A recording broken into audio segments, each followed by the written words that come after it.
everyone, after 35 CCA, now next is 35 CCC. 35 CCC, expenditure on agricultural extension project. Agriculture extension project. ગ્રામ્ય વિકાસ કર્યો ને પછી ખેત ઉત્કર્ષ, ખેત વિકાસ, એગ્રીકલ્ચરલ એક્સટેન્શન.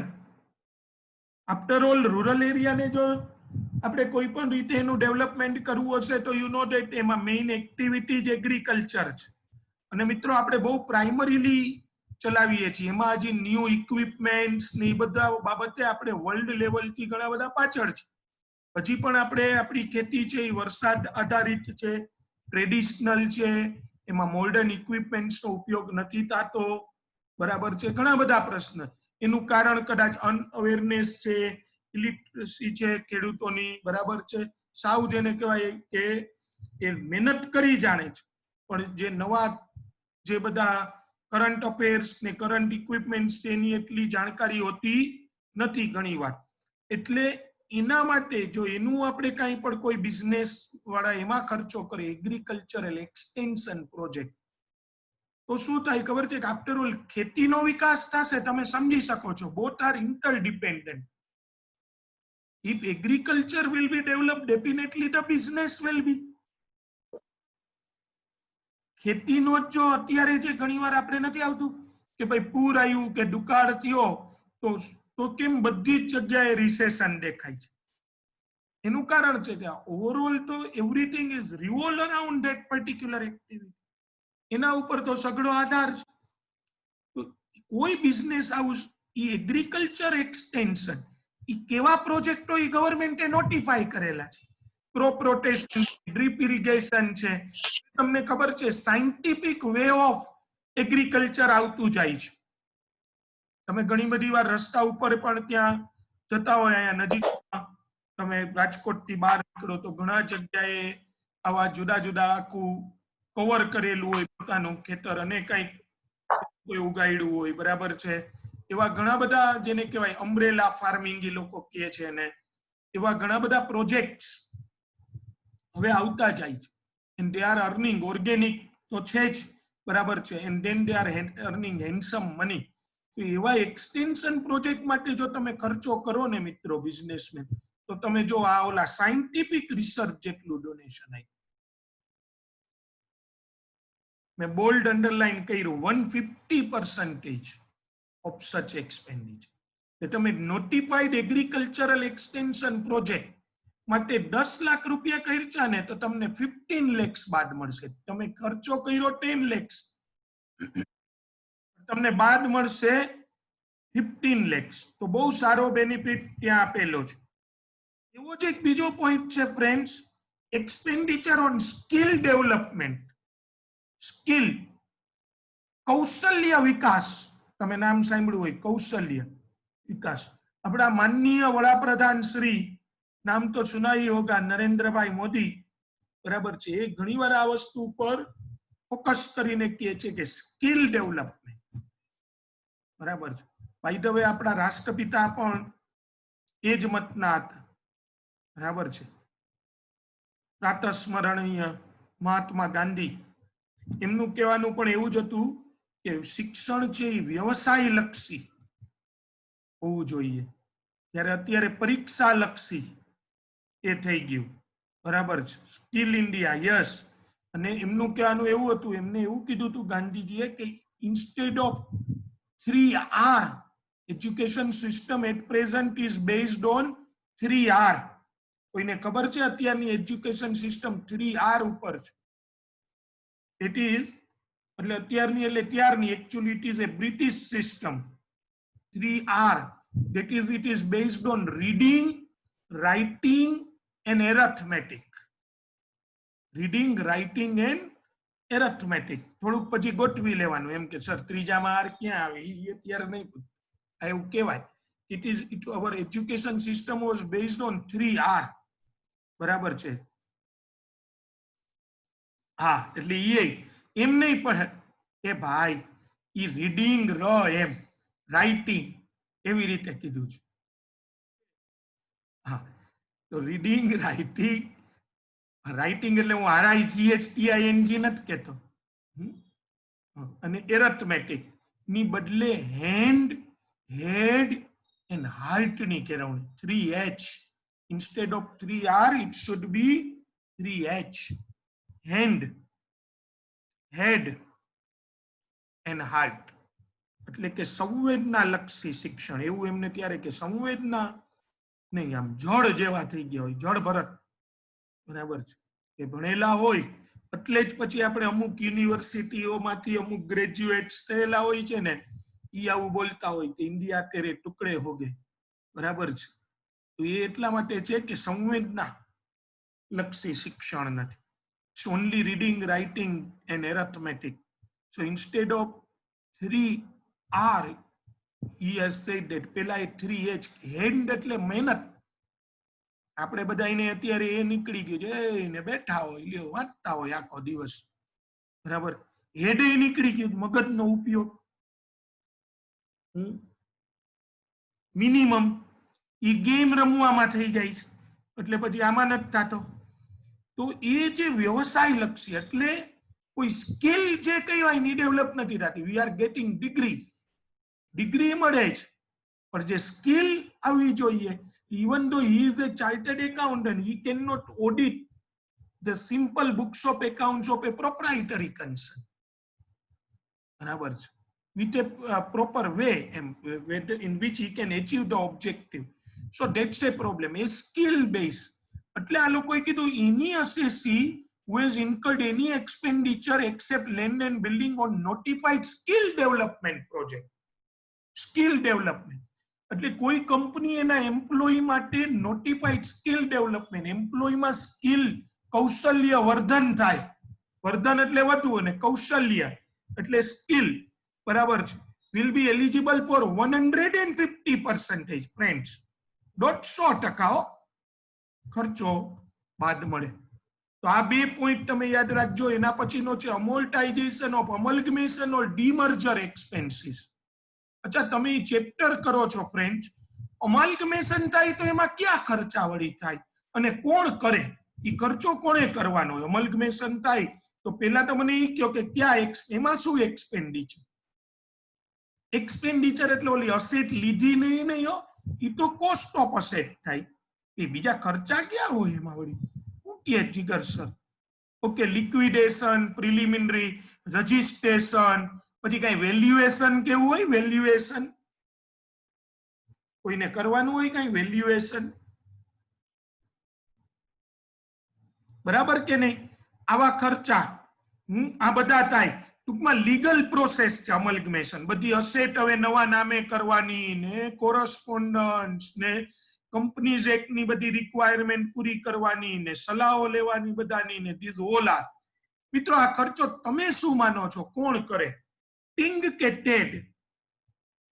એટલે ટિંગ એટલે અમલ્ગમેટિંગ અને ટેડ એટલે અમલ્ગમેટેડ. અથવા તમારા શબ્દોમાં કહું તો સેલર કે બાયર. એમ શું કહે છે જીગર સર? ઈ નામ ઈ બોલો તમે. Yes, definitely Ted, new company. ટૂંકમાં એ ઇઝ મર્જડ ઇનટુ બી લિમિટેડ, તો બી લિમિટેડ એમ. બરાબર છે, તો બી લિમિટેડ ને તમે શું માનો છો મિત્રો? યસ, સાચું છે, બધાએ જવાબ આપી દીધો. યસ, બી લિમિટેડ ને એ ખર્ચો 1 વર્ષમાં જ બાદ મળી જાય અમલ્ગમેશન નો જે ખર્ચો કર્યો હોય.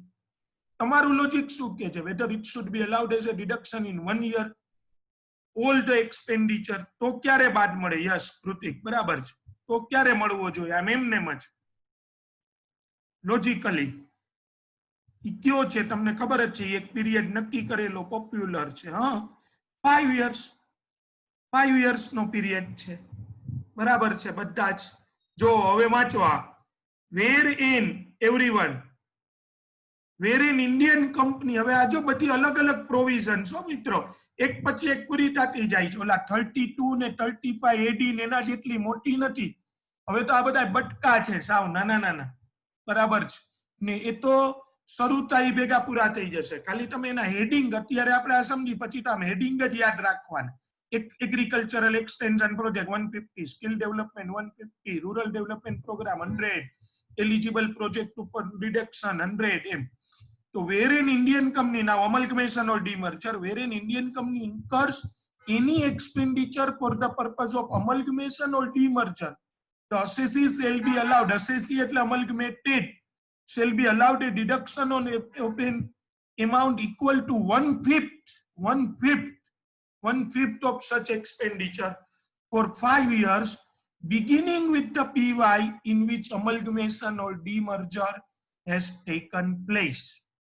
Beginning with the PY in which amalgamation or demerger takes place. Is it clear, friends?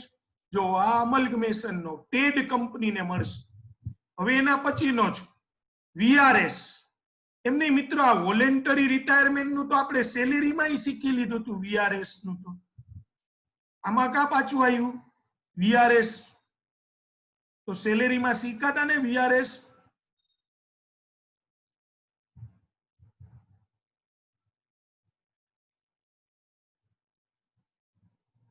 બોલો બોલો.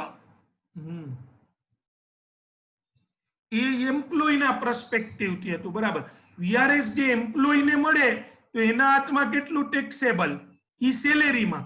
પણ એક્સપેન્ડિચર તરીકે એમ્પ્લોયર ને કેટલું બાદ મળશે અને કેવી રીતે મળશે એના માટે બિઝનેસ પ્રોફેશન. માનો કે એબીસી લિમિટેડ, ફ્રેન્ડ્સ, એબીસી લિમિટેડે VRS વોલેન્ટરી રિટાયરમેન્ટ સ્કીમ એના એમ્પ્લોય ને આપી અને એમાં એક મિસ્ટર રાજુ કરીને એમ્પ્લોયી હતો, એને 22 lakhs રૂપીસ મળ્યા. તો રાજુના હાથમાં એ 22 lakhs કઈ રીતે ટેક્સેબલ થાય એ તમારે જાણવું હોય તો income from salary, VRS compensation, any provision જોવાની. પણ એબીસી લિમિટેડ ને આ રાજુ, પછી રમણ, રામ, લખન, શ્યામ, બરાબર છે, એવા કેટલાય ને XYZ ABCD આખી એ બધાયને એને VRS આપ્યું. તો એબીસી લિમિટેડ ને કઈ રીતે ખર્ચ બાદ મળશે એના માટે તમારે આ સેક્શન છે 35 DDA. જો 35D એટલે પ્રિલિમિનરી, 35 DD એટલે અમલગમેશન અને 35 DDA એટલે VRS. Wherein assessee incurs any expenditure in connection with his VRS activity, voluntary retirement, in accordance with the voluntary retirement scheme, 1/5 of the amount so paid will be allowed. જે તમે તમારા employ ને આપી ને મિત્રો એ 1 વર્ષમાં બાદ ન મળી જાય, બરાબર. એ ક્યુમ્યુલેટિવ ખર્ચો છે. એ વોલેન્ટરી રિટાયરમેન્ટ લે છે તો એ એમ્પ્લોય ને તમે ખાલી ઈ વર્ષનો પગાર નથી આપતા, બીજા કેટલાય ઇન્સેન્ટિવ્સ આપો છો, બેનિફિટ્સ આપો છો, અમુક યર્સ નો પગાર. હવે તમે જો પૂરેપૂરો ખર્ચો એ કંપની VRS નો સેમ યર માં બાદ લઈ લેશે ને તો ઈ વર્ષમાં તો કંપનીને હ્યુજ લોસ થયો જશે. It is the point of payment is at present. Actually, company has issued the salary for various years, has paid the salary for various years. એટલે ઇન્કમ ટેક્સ એ શું કીધું કે આ જોરકા ઝટકા જે છે એ ધીરે ધીરે લગે કે, બરાબર છે. એટલે કે 1/5 of the amount so paid shall be allowed as deduction for 5 years from the PY in which actual payment is made. The deduction shall be allowed even if the amount is paid to employee after voluntary retirement. તો મિત્રો આ સાથે તમે section 35 બધી પૂરી કરી. 35. હવે miscellaneous section 36 normal, જે બધી પરચુરણ આપણે જેને કહીએ વરિયાળી મુખવાસ એવી બધી કરવા માંડીએ. જો એમાં પહેલું છે premium for insurance of stocking trade. Premium for insurance. તમે એકાઉન્ટમાં એક ચેપ્ટર ભણ્યા છો જેની આ યાદ દેવડાવે છે. કયો જોઈ? ફર્સ્ટ ગ્રુપના એકાઉન્ટમાં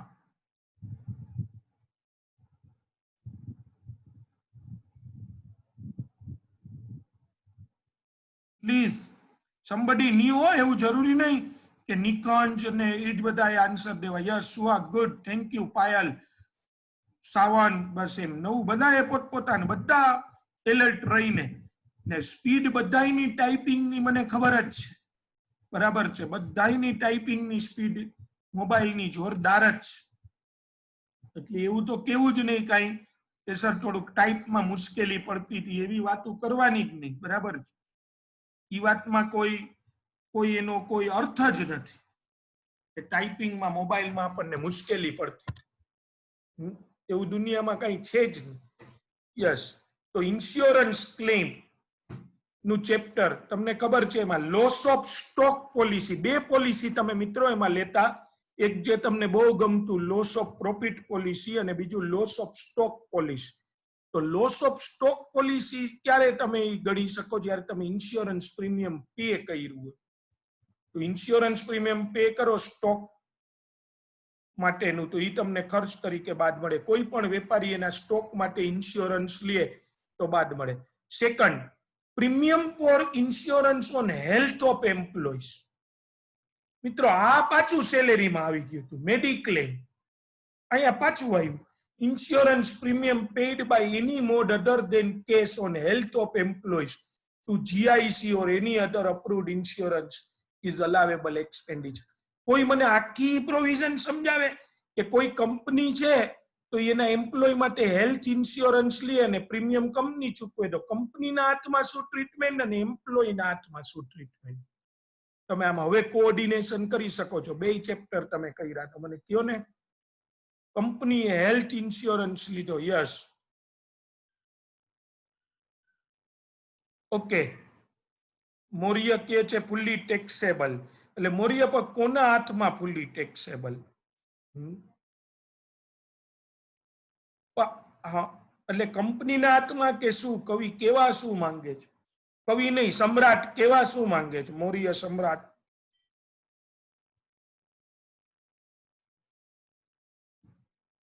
યાદ આવે છે કઈ? Medical insurance premium paid by employer. Okay,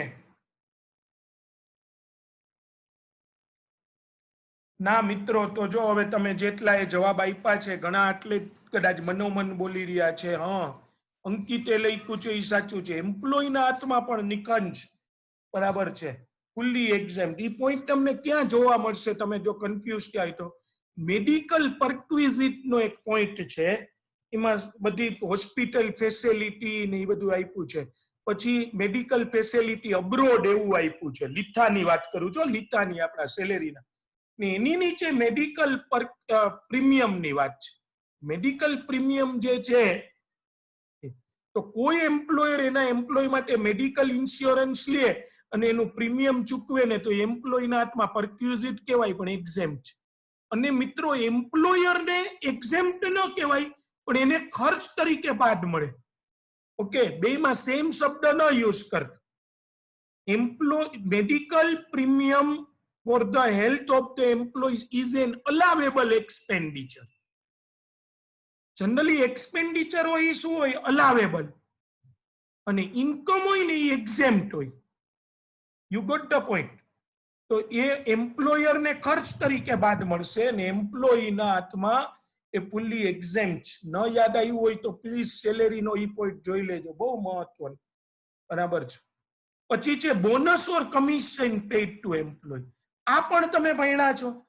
bonus or commission એ એમ્પ્લોયના હાથમાં ટેક્સેબલ છે ફ્રેન્ડ્સ. બોનસ ઓર કમિશન એમ્પ્લોયના હાથમાં taxable. Bonus or commission paid to employees otherwise than payable as a profit is allowed as deduction. Deduction is allowed even if payment exceeds the bonus payable under the Payment of Bonus Act. આમાં લખ્યું subject to section 43B. એ હું તમને 43B ડિસઅલાવન્સ ની section છે ત્યારે યાદ કરાવીશ. As of now skip that particular point, subject to section 43B. અત્યારે તો તમારા માટે નવું શું છે કે બોનસ ઓર કમિશન જે છે એ ખર્ચ તરીકે બાદ મળે. મિત્રો જો આમાં સેલેરી નથી લખ્યું, અત્યારે બોનસ ઓર કમિશન ની જ વાત છે, સેલેરીની વાત કરી નથી. તો કોઈ પણ એમ્પ્લોયને એનો એમ્પ્લોયર બોનસ આપે કે કમિશન આપે તો એમ્પ્લોયરને ખર્ચ તરીકે બાદ મળે છે. અને એના પછીનો પોઈન્ટ છે જેની આપણે પહેલા એકવાર વાત કરી ચૂક્યા છીએ ફ્રેન્ડ્સ. આ ક્યારે ખબર છે? જ્યારે મેં પૂછ્યું છું ડેપ્રી in case of plant machinery building, interest on borrowed capital. Section સૌથી મહત્વનો પોઈન્ટ ફ્રેન્ડ્સ, સેક્શન 36 સૌથી મહત્વનું, મૂડી પર વ્યાજ, ઉછીની લીધેલી મૂડી પર વ્યાજ. તમારે તમારા બિઝનેસમાં કેટલાય પર્પઝ માટે લોન લેવી પડે છે, બરાબર મિત્રો, હમણાં એક નવી લોન એક અત્યારે ચાલુ થઈ છે. એમાં તો વ્યાજ જ નથી ભરવાનું ને, એવું છે ને? ગયા વયા બહુ જાઉં છું.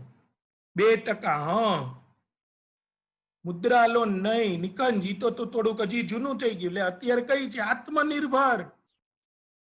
આત્મનિર્ભર લોન.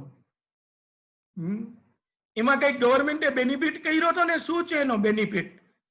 ખાલી 2% જ વ્યાજ ભરવાનું, એવું મને ખબર નથી હોય. એવું કોણ આપે છે બેંક? એમાં સૌથી મહત્વનો એનો ફાયદો શું છે? યસ, હા, સૌથી મહત્વનો ફાયદો ઈ લોનનો, હા, ફર્સ્ટ 6 મંથમાં કાંઈ પેમેન્ટ નહીં. એનાથી વધુ હજી એક બેસ્ટ બેનિફિટ, હજી ગેરંટી વગર લોન મળે. સોરી,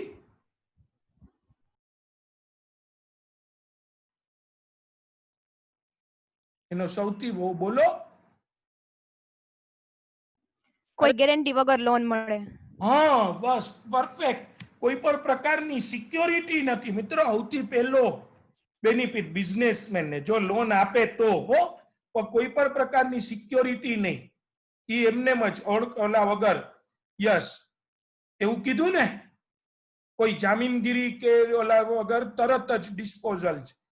તો ઇન્ટરેસ્ટ ઓન બોરો, તમે બિઝનેસ માટે કોઈ પણ પર્પસથી લોન લ્યો ને, તમે લોન લ્યો ફિક્સ અસેટ લેવા માટે, તમે વર્કિંગ કેપિટલ માટે લોન લ્યો, તમે એડવર્ટાઇઝમેન્ટ કરવા લોન લ્યો, કે તમે પગાર દેવા એમ્પ્લોયને લોન લ્યો, ગમે એ પર્પઝ હોય, તમે લોન લીધી તો એનું વ્યાજ ઇન્ટરેસ્ટ ડ્યુ, પણ જો અક્રુડ થયેલું હોવું જોઈએ વ્યાજ, in respect of capital borrowed is allowed as deduction subject to 43B. જે મેં પહેલા જ કીધું કે આપણે સ્કીપ કરી છે, 43B તાણે કરશું. એની condition, interest will be allowed as deduction whether it is borrowed for the working capital or for acquiring capital asset. જો કોઈ પણ પર્પઝ માટે લીધું હોય એ બાદ મળશે. Interest is allowed as deduction irrespective of what may be the result of using capital. મિત્રો, તમે લોન લીધી પછી એનો ફાયદો થયો કે ન થયો એ નથી જોવાનું. લોન લીધી, આ લીધી, વ્યાજ અકરું થયું, આ થયું. બિઝનેસ માટે લોન હતી, આ બિઝનેસ માટે હતી, ખર્ચ તરીકે બાદ મળશે. બરાબર છે. However, pre acquisition period interest બાદ નહીં મળે. પ્રી એક્વિઝિશન પીરિયડ કોઈ કહેશે પ્રી એક્વિઝિશન પીરિયડ ઇન્ટરેસ્ટ કેમ બાદ નહીં મળે પ્રોફિટ આમે? પ્રી એક્વિઝિશન એનું શું કરવાનું? એટલે કે અસેટ પુટ ટુ યુઝ કર્યું, હા, એ અસેટની કોસ્ટમાં એડ થાય, એ બાદ મળે જો ફ્રેન્ડ, એના ઉપર ડેપ્રી મળશે, પણ 100% ખર્ચ તરીકે બાદ નહીં મળે. બસ આટલી વસ્તુ છે. આજે અહીંયા સુધી રાખીએ છીએ ફ્રેન્ડ્સ, બરાબર છે? અને બાકીની વાતો આવતીકાલે પાછી કરીશું.